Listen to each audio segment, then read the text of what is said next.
বিশ্বাস করো সোনিয়া, ফেসবুকে প্রথম যেদিন তোমাকে দেখেছি সেই দিনই আমি তোমার প্রেমে পড়ে গেছি। আমি তোমাকে ভালোবেসে ফেলছি। I love you.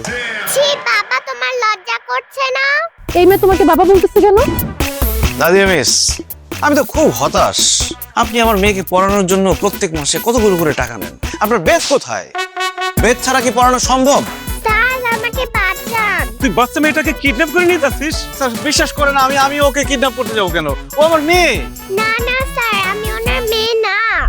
মা নাই, এখন কোনো মেয়ের সাথে কেন আমাকে তুমি কথা বলতে দাও না? তোমার নতুন মা লাগবে না?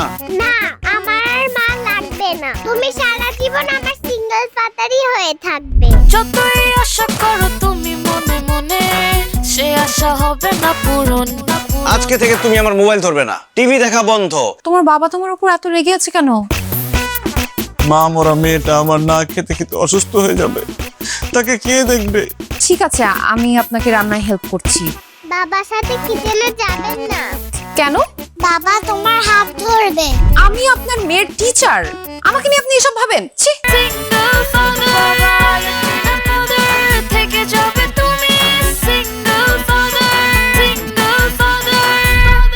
সারাক্ষণ কিন্তু তোমার মেয়ে আশা আর আশার বাবার কথা বলে। আশার বাবার প্রতি ওর দরদটা একটু বেশি মনে হচ্ছে না?